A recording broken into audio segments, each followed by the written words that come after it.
Hello बेटा, आज हम स्टार्ट करते हैं एक्सरसाइज 1A। हमने पिछले टर्न पर पढ़ा था एक्सरसाइज 1.1, उसी से आगे आपका है 1A, क्योंकि 1.1 जो आपके मैथ में है वो जो है वो विद सॉल्यूशन है, लेकिन 1A जो है वो विदाउट सॉल्यूशन है। आपके प्रैक्टिस के लिए है बेटा। आप सबको पता है कि कोरोना जो है बहुत तेज़ रफ्तार से बढ़ रहा है। मैं फिर आपसे कहना चाहूँगा कि आप साफ सफाई से रहें, सुरक्षित रहें। इसी क्रम में आगे बढ़ते हैं हम। एक्सरसाइज 1A, पहला प्रश्न है आपका अति लघुत्तरीय प्रश्न का प्रश्न नंबर 1। -3 को परिमेय संख्या के रूप में लिखो। -3 को परिमेय संख्या के रूप में लिखो। बड़ा आसान काम है। हमें पता है कि परिमेय संख्या जो होती है वो होती है हमारी P/Q, जहां Q is not equal to 0, मतलब अंश बटे हर के रूप में होना चाहिए, जहां पर हर उसका 0 के अलग कोई संख्या हो, शून्येतर संख्या हो। तो -3 को बेटा हम लिख पाएंगे -3/1, और यही हमारा फाइनल आंसर होगा। Got it. 3/1 में -3 हो गया P और 1 हो गया Q। अगर हम किसी भी जो है इंटीजर के अपॉन 1 रखते हैं तो उस इंटीजर का कोई भी वैल्यू चेंज नहीं होता है। तो -3/1 we can write it, -3/1 is the rational form of -3। Okay, now question number 2। प्रश्न कह रहा है आपका, क्या 3/0 एक परिमेय संख्या है? क्या 3/0 एक परिमेय संख्या है?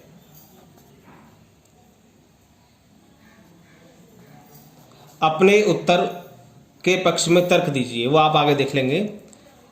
बड़ा सिंपल सा आंसर आपको पता है, क्योंकि बट्टे में 0 आ रहा है तो इसका मतलब ये परिमेय संख्या नहीं है, परिमेय संख्या नहीं है। आप उत्तर में जो है अपने पक्ष में आंसर दे सकते हैं, चूंकि इसका हर शून्य है, चूंकि इसका हर शून्य है। आपको कई बार बता चुका हूं मैं, जिस संख्या का हर शून्य होगा वो संख्या परिमेय नहीं होगी। गॉट इट बेटा। आगे चलते हैं सवाल नंबर 3। वो कह रहा है P/Q। सवाल नंबर 3, P/Q एक परिमेय संख्या है, तो Q किस प्रकार की संख्या का होना आवश्यक है? देखें जरा, P/Q यदि परिमेय संख्या है, अभी मैंने आपको ऊपर बताया, हमेशा यही वाली बात बताता रहूंगा मैं आपको। अगर P/Q परिमेय संख्या है तो Q आंसर में लिखना है, ये आंसर है इसका, Q एक शून्येतर पूर्णांक होना चाहिए, शून्येतर पूर्णांक होना चाहिए। शून्येतर का मतलब है शून्य के अलावा, चाहे तो वो प्लस हो सकता है, चाहे वो माइनस हो सकता है। I hope it is clear. फिर भी अगर आपको कोई डाउट हो तो मैं फिर कह रहा हूँ, आप कमेंट करते रहिए, बताते रहिए कि सर यहाँ से ये चीज़ समझ नहीं आ रही है, तो मैं उसको क्लियरली बताता रहूँगा आपको। ठीक है बेटा, आगे आ जाइए आप। क्वेश्चन नंबर 4 है आपका, दो दी हुई परिमेय संख्याओं के बीच कितनी परिमेय संख्याएं ज्ञात की जा सकती हैं? यदि आप थोड़ा सा पहली वाली वीडियो को देखें, आप एक्सरसाइज 1.1 को, तो वहां मैंने आपको बता रखा है कि दो दी हुई परिमेय संख्याओं के बीच अनंत परिमेय संख्याएं होती हैं। कितनी होती हैं? अनंत। इसका आंसर ही अनंत है, और कुछ नहीं लिखना। दो परिमेय संख्याओं के बीच अनंत परिमेय संख्याएं हो सकती हैं। ठीक है बेटा, मैंने पहले बताया, दोबारा चलो रिवाइज कर लेते हैं। आगे आएंगे लघु उत्तरीय प्रश्न पर। लघु उत्तरीय प्रश्न का पहला वाला प्रश्न है आपका, 2 व 3 के बीच की 5 परिमेय संख्याएं लिखिए। प्रश्न नंबर 2 का पहला वाला प्रश्न है लघु उत्तरीय का, लघु उत्तरीय प्रश्न, लघु उत्तरीय प्रश्न का पहला वाला प्रश्न है, 2 व 3 के बीच की 5 संख्याएं ज्ञात करनी है जो परिमेय हो। आपको याद आ रहा हो बेटा, 2 व 3 मैंने बताया था, जितनी संख्याएं हमें ज्ञात करनी है, हमें ज्ञात कितनी करनी है? 5। उसमें हमने +1 करना है, तो कितना हो गया? 6। याद आ रहा ना बेटा? बिल्कुल बिल्कुल, याद क्यों नहीं आएगा, आपने उस दिन पढ़ा है बड़े ध्यान से। तो 5 + 1 बराबर कितना हो गया? 6। तो 6 से तो इसके ऊपर गुणा, और 6 से इसकी नीचे गुणा। ठीक इसी प्रकार 6 से ऊपर इसकी गुणा, 6 से इसकी नीचे भाग। 2 छिक्का 12/6 ये हो जाएगा, 3 छिंग 18/6 ये हो जाएगा। लेकिन 12/6 और 18/6 के बीच में क्या क्या आएगा? 13/6, 14/6 कॉमा 15/6, कॉमा 16/6, कॉमा 17/6 और 18/6 ऑलरेडी है ही है। लेकिन जो कैंसिल हो रही हो वो कैंसिल भी कर सकते हैं हम। 2 सत्ते 14, 2 तिया 6, 2 अट्ठे 16, 2 तिया 6, 3 पंजे 15, 3 दूनी 6। इसके अलावा शायद मेरे हिसाब से कोई और कैंसिल नहीं होगा, तो हम लिख लेंगे 13/6, कॉमा 7/3, कॉमा 5/2, कॉमा 8/3, कॉमा 17/6। तो ये 5 परिमेय संख्या ऐसी परिमेय संख्या होंगी जो 2 व 3 के बीच ज्ञात की जा सकती हैं आसानी से।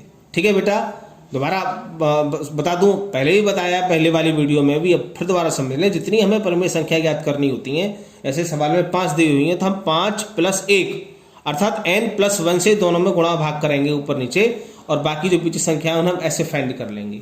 नहीं समझ में आया दोबारा मुझसे बता दें कमेंट करके, मैं और आपको एक बार ये वाली बात बता दूंगा। आगे आएंगे, अगला प्रश्न है आपका प्रश्न नंबर 2। 1/2 और 1/3 और 1/2 के बीच की 3 परिमेय संख्याएं बताइए। देखिए चलते हैं, बिल्कुल सेम सवाल है, सवाल नंबर 2 का और लघु उत्तरीय प्रश्न का दूसरा। पहली संख्या है हमारी 1/3 और दूसरी संख्या है हमारी 1/2। हमें फाइंड कितनी संख्या करनी है बेटा? 3। तो 3 + 1 मैंने बताया n+1 बराबर क्या हो गया? 4। तो हमने क्या करना है, 1/3 तो है, इसके अंश में भी 4 की मल्टीप्लाई, हर में भी 4 की मल्टीप्लाई। ठीक इसी प्रकार अंश में भी 4 की मल्टीप्लाई, हर में भी 4 की मल्टीप्लाई। बेटा करेंगे तो 1 चौके 4/4 तिया 12 है, 1/4 और क्या हो जाएगा 4/2 2 चौके 8। लेकिन यहाँ पर एक बात थोड़ी अलग आ रही है, और वो अलग आ रही है कि इसका जो डिनोमिनेटर है हर है वो 12 है, इसका जो डिनोमिनेटर है वो है क्या? 8। तो हम इस तरीके से हम नहीं कर सकते, तो हमें क्या करना है, 8 और 12 का हमने एलसीएम लेना होगा पहले। 8, 12 का अगर हम एलसीएम लेंगे तो 2 चौके 8, 2 छिक्के 12, 2 से करेंगे तो 2 दूनी 4, 2 तिया 6, फिर 2 से करेंगे तो 2 एकम 2, 3 नहीं कटने वाला है 2 से। 3 से करेंगे तो 1, 3 1 जा 3, 2 2 जा 4, 4 2 जा 8, 8 3 जा 24। अर्थात इसका जो एलसीएम आया वो आया 24। हमने यहाँ पर एक बड़ी सी लाइन खींच लेनी है, यहाँ पर लिख लेना है 24। 12 दूनी 24, 2 चौके 8, 8 तिया 24, 3 चौके 12। ठीक है बेटा, 8 और 12, तो इसका मतलब ये हो गया हमारा 8/24 और ये हो गया हमारा 12/24। यदि हम इनके बीच संख्या देखें तो वो 9/24, 10/24 और 11/24 आएगा। तो वो 3 ही हमें निकालना है, तो हम कर लेंगे। 8/24 के बाद क्या आएगा? 9/24, 10/24, 11/24। इसमें कैंसिल होने वाले पार्ट 2 हैं, 3 तिया 9, 3 अट्ठे 24, 2 पंजे 10 और 12 दूनी 24। तो वी कैन राइट इट 3/8, 5/12, 11/24। आशा है आपको समझ में आ रहा होगा, और ना आ रहा हो तो फिर मैं आपको बार बार ये वाली बात कहता रहूँगा कि आप मुझे पूछ सकते हैं बाय कमेंट। अब आप देखें तो बिल्कुल सवाल नंबर 3 है आपका, 1/4 और 1/3 के बीच की 4 परिमेय संख्या निकालिए। बेटा बिल्कुल सेम प्रोसेस है, हो जाएगा। नहीं होगा तो आप मुझे बताएंगे, मैं इसको करके बताऊंगा। लेकिन सवाल चूंकि सेम है तो एक आध सवाल आप भी करें, ये आपका होमवर्क है। सवाल नंबर 4 देखिए आप बेटा, क्वेश्चन नंबर 4 है आपका, वो माइनस में दिया है -2/5 और -1/5, -2/5 और -1/5 की आपको 3 परिमेय संख्या निकालनी है। वही वाला काम, 3 निकालिए, 3 + 1 बराबर क्या हो गया हमारा 4।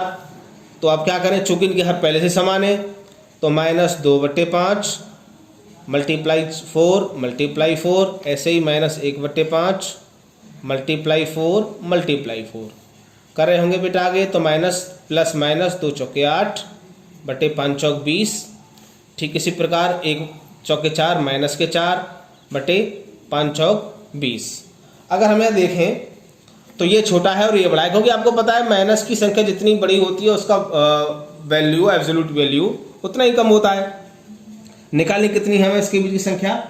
4 निकालनी, 3 निकालनी है, हाँ 3 निकालनी। तो करेंगे हम इसके आगे क्या करेंगे, -8 के बाद क्या आएगा, -7/20, -6/20, -5/20 और 4/20 हमारा ऑलरेडी है ही, हम इसको कैंसिल कर लेंगे। 5 एकम 5, 5 चौक 20, 2 तिया 6, 2 धाम 20। तो कर लेंगे। हमारा बचेगा -7/20, -3/10, -1/4। यही हमारा फाइनल आंसर होगा। ठीक है बेटा, तीसरा सवाल मैंने नहीं कराया है, वो मैंने जानबूझ के नहीं कराया क्योंकि आप करोगे उस सवाल को। ठीक है, और ना भी हो तो फिर मैं बताऊंगा आपको, ऐसी कोई बात नहीं है, लेकिन थोड़ा आपका भी वर्क होता रहे, आपके समझ आ जाए, मुझे पता लग जाए कि आपको मेरे द्वारा पढ़ाया हुआ समझ आ रहा है, इसलिए मैंने सवाल नंबर 3 स्किप करा दिया, लेकिन करना जरूर है वो, और ना हो तो फिर पूछना है। आगे सवाल नंबर 5 है आपका, 0 और 0.1 के बीच की 5 परमेय संख्याएं बताइए। देखिए बेटा, क्वेश्चन नंबर 5 है आपका 0 और 0.1। अगर हम थोड़ा सा रिवाइंड करें तो मैंने अभी आपको बताया कि अगर हम 0/1 लिख सकते हैं, और अगर मैं इसका दशमलव हटाऊं तो यहाँ पर मेरे को क्या आ जाएगा, 0 बढ़ जाएगा, तो ये हो जाएगा 1/10। ये हो गया 0/1 और ये हो गया 1/10। हमें 5 परमेय संख्याएं चाहिए इसके बीच की। देखिए वैसे भी आ जाएगा, ये 0 के बट्टे जो है, अगर ये 10 है तो इसको ही मेरे को 10 करना पड़ेगा, 10 करना पड़ेगा, तो मैं ऐसे 10 की मल्टीप्लाई कर लूँ यहाँ पर। अब दोनों के घट समान हो गए, तो ये हो जाएगा 0/10 और ये हो जाएगा मेरा 1/10। निकालनी कितनी है, 5 संख्या निकालनी है। 5 और 1 कितने हो गए, 6। तो 5 + 1 बराबर कितना हो गया, 6। 6 से मल्टीप्लाई कर दें ऊपर नीचे आप, बढ़ाई जी क्वेश्चन, तो ये हो जाएगा 0 में कितनी मल्टीप्लाई करें, 0/10 × 60, और ये हो जाएगा 6 × 6 / 10 × 60। अब 0 से 60 के बीच में आप कोई भी जो आपके, अभी तो 0 हो ही गया, इनके बीच में आप कोई सी 5 परमेय संख्या लिख दें आप, 1/60, 2/60, 3/60, 4/60, 5/60। जो कैंसिल हो रहा है उन्हें कैंसिल कर दें, 2 से 30 बार कैंसिल होगा, 3 से 20 बार कैंसिल होगा, 4 से 15 बार कैंसिल होगा, 5 से 5, 5 से 12 बार कैंसिल होगा। तो वी कैन राइट इट 1/60, 1/30, 1/20, 1/15, 1/12।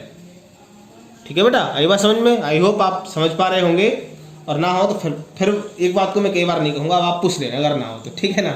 अब एक बात मैं बार बार कहूँगा तो वो ऑकवर्ड सा लगता है। आगे चलते हैं बेटा, सवाल नंबर 6 है, उस विधि को बताइए जिसके द्वारा 2 परमेय संख्याएं a और b के बीच n परमेय संख्याएं ज्ञात की जा सकती हों। आपको पता है अगर हमें n परमेय संख्याएं ज्ञात करनी है तो यहाँ पर सीधे सीधे लिख देंगे, n+1 से अंश व हर दोनों में गुणा करने पर, n+1 से अंश व हर में दोनों में गुणा करने पर आप जितनी भी परमेय संख्या पूछ रहा है वो आप ज्ञात कर सकते हैं। तो इसका आंसर यही हो जाएगा, n+1 से गुणा करने पर। क्वेश्चन नंबर 7 है, 1/3 और 4/4, 5, 1/3 और 4/5 के बीच 4 परमेय संख्या ज्ञात करो। बिल्कुल सवाल नंबर 3 और 2 की तरह है, नहीं करवा पाऊंगा। आप करवा पाऊंगा मतलब ये नहीं, मैं नहीं कराऊंगा, क्योंकि सेम सवाल है बिल्कुल, आप अपने आप कर सकते हो। पहले इनके आप हर समान करोगे 3 और 5 का एलसीएम लेकर, या करा ही देता हूँ, चलो बच्चे कहेंगे पता नहीं क्यों स्किप करा रहे हैं। 7वां सवाल है 1/3 और दूसरा है 4/5। फर्स्ट हमें 3 और 5 का अगर हम एलसीएम लेते हैं, चूंकि हमें इनका हर समान करना है, तो 3 से 3 एकम 3, 5 नहीं कटने वाला है, 5 से 1, 1, तो कितना हो गया बेटा, ये 3 × 5 = 3 × 5 = 15। अगर मैं यहाँ पर एलसीएम लेता हूँ कितना आ गया, 15, 3 × 5 = 15, 5 एकम 5, 5 × 3 = 15 और 3 चौक 12 हो गया। यहाँ पर निकाली कितनी है मेरे को, निकालनी 4 परमेय संख्या है, तो बस आगे कुछ करने की आवश्यकता नहीं है आपको। यहाँ पर हो गया 5/15, यहाँ हो गया 12/15। अब कोई सी 3 लिख दो आप, 6/15, 7/15, 8/15। और भी पूछा आगे तो और भी आप आगे लिख सकते हो, जो कट रहा है उन्हें काट दें। 2 × 6, 3 दूनी 6, 3 × 5 = 15, तो ये हो जाएगा हमारा 2/5, 7/15, 8/15। बेटा इस सवाल का हो सकता है कि आपका आंसर की में ना मिले, क्योंकि हो सकता है कि आंसर की में बाद वाले दे रखे हों 9/15, 10/15, 11/15। तो आप बिल्कुल बेचैन ना हो इस बात से कि हमारा जो है आंसर की में आंसर नहीं मिल रहा। अब जैसे आप सपोज करिए कि 9 और 20 के बीच की 2 संख्या बताइए, तो कोई तो 9 के बाद 10 और 11 बताएगा, कोई 11 और 12 बताएगा, कोई 12 और 13 बताएगा, तो है सभी ठीक इसी प्रकार इन दोनों के बीच की 3 संख्या मैंने पहले ले ली, आप बीच में से या बाद में से ले सकते हैं, क्योंकि आपको पता है कि 2 परमेय संख्याओं के बीच की जो संख्याएं होती हैं, परमेय संख्या वो अनंत होती हैं, कितनी भी ले सकते हैं आप। आगे आइए क्वेश्चन नंबर 8 है आपका, परमेय संख्याओं को परिभाषित कीजिए। इसमें कौन सी परमेय संख्या कौन कौन सी परमेय संख्या सम्मिलित हैं आप जानते हैं बेटा। ऐसी संख्याएं जिनको हम p बटे q के रूप में लिख सकते हैं और जहां पर q is not equal to 0 उन्हें परमेय संख्या कहा जाता है। आपने डिफाइन लिखी हुई है कई बार, नहीं बताऊंगा इसको, और मैंने बता भी दी बातों में। p अपॉन q का एक परमेय संख्या होने के लिए दो आवश्यक प्रतिबंध क्या है। पहली बात तो उसका जो हर है q is not equal to 0, आप लिख सकते हैं। पहला प्रतिबंध क्या है कि उसका हर 0 ना हो, एक जो है पूर्णांक हो, चाहे वो प्लस का हो या माइनस का हो, ठीक है बेटा। और दूसरा जो आवश्यक प्रतिबंध है कि उसको p अपॉन q के रूप में लिखा जा सके, जैसे नॉन रिपीटिंग हो और अगर हम उसका डेसिमल एक्सपेंड करें या दशमलव प्रसार करें तो नॉन रिपीटिंग और नॉन टर्मिनेटिंग हो। दूसरा ये जो है इसका प्रतिबंध ये होगा, प्रतिबंध का मतलब है शर्त। सवाल नंबर 10 है, प्रत्येक पूर्णांक सदैव एक परमेय संख्या होता है। विलोमतः प्रत्येक परमेय संख्या सदैव एक पूर्णांक नहीं होती। इस कथन के पक्ष में कम से कम 4 उदाहरण दीजिए। देखिए, प्रत्येक पूर्णांक एक परमेय संख्या तो होता है, क्यों? चलो अब हम उदाहरण की बात करते हैं। क्वेश्चन नंबर 10 है, पूर्णांक ले लिया हमने, मान लीजिए 5 एक पूर्णांक हमारे पास, तो 5/1 परमेय संख्या है, परमेय संख्या है। ऐसे हमने ले लिया -5, तो ये -5/1 ये भी परमेय संख्या है। अगर हमने -3 ले लिया तो -3/1 ये भी परमेय संख्या है। 8 ले लिया तो 8/1 ये भी परमेय संख्या है। 4 तो हमारे एग्जाम्पल हो गए, लेकिन वो कह रहा है प्रत्येक परमेय संख्या पूर्णांक नहीं हो सकता है। सपोज करिए हमारे पास कोई संख्या है 5/2, अगर मैं 2 का भाग 5 में करूं, 2 का डिवाइड करूं मैं 5 में, तो 2 2 जा 4 बच्चा 1, डेसिमल लगा के यहाँ पर 0 उतारा, 2 5 10, तो ये परमेय संख्या तो है 5/2, लेकिन 2.5 जो आया है ये पूर्णांक नहीं है। अर्थात जो सवाल मैं कह रहा है 10 में वो सही बात है, प्रत्येक पूर्णांक परमेय संख्या तो है लेकिन प्रत्येक परमेय संख्या पूर्णांक नहीं है। एक बार और दोबारा, प्रत्येक पूर्णांक परमेय संख्या तो है लेकिन प्रत्येक परमेय संख्या पूर्णांक नहीं है। बेटा इस तरह आपका एक्सरसाइज 1A कंप्लीट होता है। जो बातें आपको नहीं समझ आई हो वो दोबारा आप मुझसे पूछ लें। एक आध सवाल मैंने आपको घर से करने के लिए दिया है, वो आपको अपने आप करना है। बाकी मैं आपके साथ बना रहूँगा और समय समय पर आपको मैं बताता रहूँगा चीज़ों को जो समझ में नहीं आ रही हैं। आप प्लीज़ आप जो है उन चीज़ों को पूछ लिया करें, ठीक है बेटा? ठीक है, ओके बेटा।